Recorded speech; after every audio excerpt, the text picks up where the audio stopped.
Hi good morning friends. ನೋಡಿ ನಾನಿವತ್ತು ಇದರಲ್ಲಿ ಚಿಗುರು ಬಂದಿದೆ ಅಂತ ತೋರಿಸ್ತೇನೆ ಅಂತ ಹೇಳಿದ್ದೆಲ್ಲ. ನೋಡಿ ಚಿಗುರು ಬಂದಿದೆ.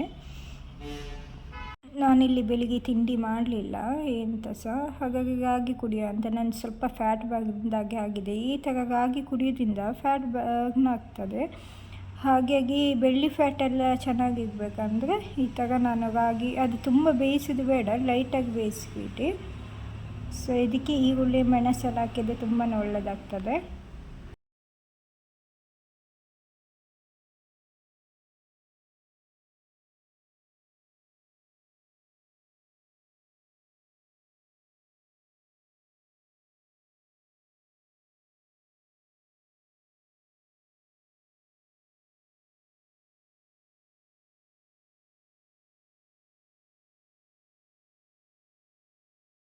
ಫ್ಯಾಟ್ ಬಂದಿದೆ ಅಂತ ಡಯಟ್ ಮಾಡಲಿಕ್ಕೆ ಹೋಗೋದೆಲ್ಲ ಒಳ್ಳೆಯದಲ್ಲ. ಯಾಕಂದರೆ ಈ ಮೊದಲು ತುಂಬ ಜನ ಡಯಟ್ ಮಾಡಿ ಹಾರ್ಟ್ ಪ್ರಾಬ್ಲಮ್ ಬಂದಿರೋದು ಇದೆ. ಸೊ ಹಾಗಾಗಿ ಡಯಟ್ ಮಾಡಬೇಡಿ ಅಂತಲ್ಲ, ಆದರೆ ಏನಾದರೂ ಸೈಡ್ಸ್ ಆಗಿ ಸಲಾಡ್ ಮಾಡಿ ತಿನ್ನೋದು ಅದೆಲ್ಲ ಮಾಡ್ತಾಯಿರಿ. ಆದರೆ 3 ಹೊತ್ತು ಉಪವಾಸಕ್ಕೆ ಇಡಬೇಡಿ, ಅನ್ನ ಸಹ ಊಟ ಮಾಡಿ, ಓಕೆನಾ.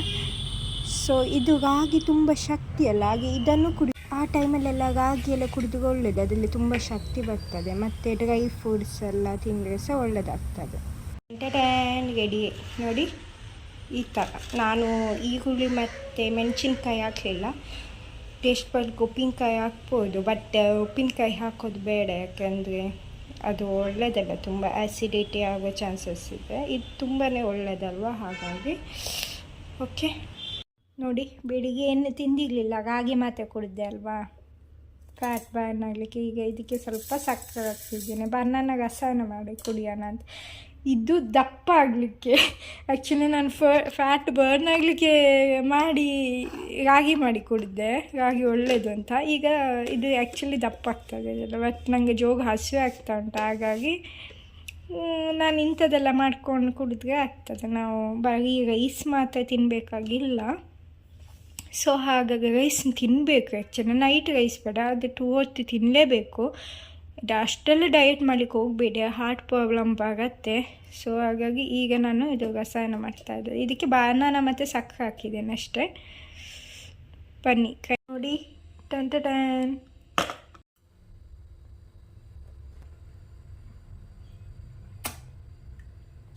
ಆ್ಯಕ್ಚುಲಿ ಇದು ತುಂಬ ವೀಕಾಗಿರ್ತಾರಲ್ಲ, ಆ್ಯಕ್ಚುಲಿ ಇದು ಅವರಿಗೆ ಕುಡಿಲಿಕ್ಕೆ. ಅಂದರೆ ಫ್ಯಾಟ್ ಬರ್ನ್ ಆಗಲಿಕ್ಕೆ ಸಹ ಬೆಳಿಗ್ಗೆ ರಾಗಿ ಮಾಡಿ ಕುಡಿದೆ. ಇದು ಫ್ಯಾಟ್ ವೇಟ್ ಗೇನ್ ಆಗಲಿಕ್ಕೆ. ಓಕೆ ನೋಡಿ, ನಾನು ಇದು ತೊಗೊಂಡಿದ್ದೇನೆ ಕಟ್ಟಾಗಿ, ನೈಲ್ ಕಟ್ಟಾಗಿ, ಅಂದರೆ ಫೇಸಲ್ಲೆಲ್ಲ ಅಪ್ಪರ್ ಲಿಪ್ಪೆಲ್ಲ ಹೇರ್ಸ್ ಎಲ್ಲ ಬಂದಿತ್ತು. ಸೊ ಇದರಲ್ಲಿ ಕಟ್ ಮಾಡಿ ಚೆನ್ನಾಗಿ ಹೋಗುತ್ತೆ, ಹಾಗಾಗಿ ಕಟ್ ಮಾಡ್ಕೋತಾ ಇದ್ದೇನೆ. ಫೇಸ್ ಪ್ಯಾಕು ಹಾಕೋ ಮುಂಚೆ ಎಲ್ಲ ಕ್ಲೀನ್ ಮಾಡ್ಕೋತಾ ಇದ್ದೇನೆ.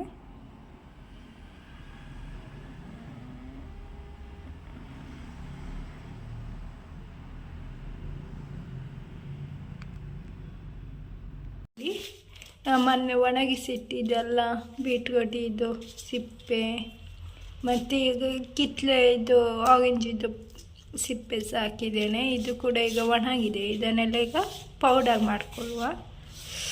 ಸೊ ಪೌಡರ್ ಮಾಡಿ ಫೇಸ್ ಪ್ಯಾಕ್ ಮಾಡೋಣ, ಬಾಡಿ ಪ್ಯಾಕ್ ಮತ್ತು ಫೇಸ್ ಪ್ಯಾಕ್. ಸೊ ನೋಡಿ ಪೌಡರ್ ರೆಡಿ ಆಗಿದೆ. ಇವಾಗ ಇದಕ್ಕೆ ನೋಡಿ ಇಷ್ಟು ಸಾಕಾಗ್ತದೆ. ಇದು ಬಾಡಿ ಸ್ಕ್ರಬ್ ಆಗಿ. ಇದಕ್ಕೆ ಎಲ್ಲ ಅರಶಿನ ಮತ್ತು ಕಡಲೆ ಹಿಟ್ಟು ಮಾತ್ರ ಹಾಕ್ತೇನೆ. ಇದಕ್ಕೆ ಕಡಲೆ ಮತ್ತು ಅರಶಿನ ಇದು ಯಾಕೆ ಅಂದರೆ ಫೇಸ್ ಪ್ಯಾಕಿಗೋಸ್ಕರ ಯೂಸ್ ಮಾಡ್ತಾ ಇರೋದು. ನೋಡಿ ಇದು 1 ಸ್ಪೂನ್ ಹಾಕ್ತಾ ಇದ್ದೇನೆ. ಫೇಸ್ ಪ್ಯಾಕ್ ಕೂಡ 1 ಸ್ಪೂನ್ ಹಾಕ್ತಾ ಇದ್ದೇನೆ. ಸೊ ಇದನ್ನೆಲ್ಲ ಮಿಕ್ಸ್ ಮಾಡ್ಕೊಳ್ಳಿ, ಚೆನ್ನಾಗಿ ಮಿಕ್ಸ್ ಮಾಡ್ಕೊಳ್ಳಿ ಎರಡನ್ನೂ ಕೂಡ. ನೋಡ್ತಾ ಇರ್ಬೋದು ಬಾಡಿ ಸ್ಕ್ರಬ್ಬು ರೆಡಿಯಾಗಿದೆ ಮತ್ತು ಫೇಸ್ ಪ್ಯಾಕಿಗೂ ರೆಡಿಯಾಗಿದೆ. ಇವಾಗ ಇದು ಹಚ್ಕೊಳ್ಳೋಣ. ನೋಡಿ ಫ್ರೆಶ್ ಆಗೋ ಮುಂಚೆ ನಾನು ಫೇಸ್ ಪ್ಯಾಕೆಲ್ಲ ಅಪ್ಲೈ ಮಾಡ್ತಾ ಇದ್ದೇನೆ. ಇದು ಹಚ್ಚೋದ್ರಿಂದ ಟರ್ಮರಿಕ್ಕಿಂದ ನಮ್ಮದು ಯಾವುದಾದ್ರೂ ಆ್ಯಕ್ನಿಗಳು ಇದ್ರೆಲ್ಲ ಕ್ಲೀನ್ ಆಗ್ತದೆ. ಮತ್ತು ನಿಮಗೆ ಕಡಲೆ ಹಿಟ್ಟು ಗ್ಲೋಯಿಂಗ್ ಸ್ಕಿನ್ ಕೊಡುತ್ತೆ, ತುಂಬಾ ಟೈಟನ್ ಆಗುತ್ತೆ ಸ್ಕಿನ್ನು, ವಯಸ್ಸಾಗೋ ಥರ ಕಾಣಲ್ಲ, ಬಂಗು ಎಲ್ಲ ಇದ್ದರೆ ಸಹ ಹೋಗುತ್ತೆ ಸ್ಕಿನ್ನಲ್ಲಿ. ಯಾವುದೇ ರೀತಿ ಪಿಗ್ಮೆಂಟೇಷನ್ ಇದ್ದು ಚೆನ್ನಾಗಿ ಕ್ಲೀನ್ ಮಾಡುತ್ತೆ. ನೆಕ್ಕಿಗೆ ಹಚ್ಚಿದ ಮೇಲೆ ನೆಕ್ಕಿಗೆ ಕೂಡ ಹಚ್ಕೊಳ್ಳಿ, ಯಾಕೆಂದರೆ ಅಲ್ಲಿನೂ ಟ್ಯಾನ್ ಎಲ್ಲ ಆಗ್ತಾ ಇರುತ್ತೆ. ಹಾಗಾಗಿ ಅಲ್ಲಿನೂ ಬೆವರು ಎಲ್ಲ ಕೂಡಿ ಸ್ಕಿನ್ ಎಲ್ಲ ಡಾರ್ಕ್ ಆಗಿರುತ್ತೆ. ಹಾಗಾಗಿ ಅಲ್ಲಿನೂ ಹಚ್ಕೊಳ್ಳಿ, ಅವಾಗ ಚೆನ್ನಾಗಿ ಕಾಣಿಸುತ್ತೆ. ಖಾಲಿ ಫೇಸಿಗೆ ಮಾತ್ರ ಹಚ್ಕೊಳ್ಬೇಡಿ. ಆಚೆ ಕಡೆ ಮಳೆ ಬಂದಾಗೆ ಕಾಣಿಸ್ತಾ ಇದೆ. ಫೈನಲಿ ಡ್ರೈ ಆಯಿತು. ಇವಾಗ ವಾಶ್ ಮಾಡ್ಕೊಳ್ಳೋಣ ಫೇಸ್. ನೋಡ್ತಾ ಇರ್ಬೋದು, ಫೇಸ್ ವಾಶ್ ಮಾಡ್ಕೊಂಡು ಬಂದೆ. ಎಷ್ಟು ಟ್ಯಾನ್ ರಿಮೂವ್ ಆಗಿದೆ ನೋಡ್ತಾ ಇರ್ಬೋದು. ಚಿಕನ್ ಪಾಕ್ಸ್ ಕಲ್ಲೆಲ್ಲ ಆಲ್ರೆಡಿ ಇತ್ತು ನೋಡಿ, ಎಷ್ಟೊಂದು ಟ್ಯಾನ್ ಎಲ್ಲ ರಿಮೂವ್ ಆಗಿದೆ ಅಂತ. ಅಂಡರ್ ಆರ್ಮ್ಸ್ ಎಲ್ಲ ಡಾರ್ಕ್ ಆಗಿತ್ತು, ಹಾಗಾಗಿ ಸ್ಮೆಲ್ಲು ಕೂಡ, ಹಾಗಾಗಿ ಬೆವರ್ ಸ್ಮೆಲ್ಲೆಲ್ಲ ಬರೋ ಕಾರಣ ಇದನ್ನು ಯೂಸ್ ಮಾಡ್ಕೋತಾ ಇದ್ದೇನೆ, ಬಾಡಿ ಸ್ಕ್ರಬ್. ಇದು ನಾವು ಈ ಆರೆಂಜ್ ಸಿಪ್ಪೆ ಏನಕ್ಕಾಗತ್ತೆ ಅಂದರೆ ಇದು ಸ್ಮೆಲ್ಲಿಗೆ ಒಳ್ಳೆಯದಾಗತ್ತೆ, ಪ್ಲಸ್ ನಮ್ಮ ಸ್ಕಿನ್ನು ಕೂಡ ಗ್ಲೋ ಆಗಲಿಕ್ಕೆ ಹೆಲ್ಪ್ ಮಾಡುತ್ತೆ. ಮತ್ತು ಅರಶಿನ, ಟರ್ಮರಿಕ್ ಆಲ್ರೆಡಿ ಗೊತ್ತು, ಬ್ಯಾಕ್ಟೀರಿಯಾ ಅದೆಲ್ಲ ಬರೋದ್ರಿಂದ, ಹೇರಿರೋದ್ರ ಕಾರಣ ಅಲ್ಲೆಲ್ಲ ಬ್ಯಾಕ್ಟೀರಿಯಾಗಳು ಬರುವ ಚಾನ್ಸಸ್ ಇದೆ ಬೆವರಿಗೆ. ಹಾಗೆ ಬೀಟ್ರೂಟ್ ಕೂಡ ಡಾರ್ಕ್ ಸ್ಕಿನ್ನನ್ನು ಬ್ರೈಟ್ ಮಾಡಲಿಕ್ಕೆ ಸಹ ಹೆಲ್ಪ್ಫುಲ್ ಆಗುತ್ತೆ.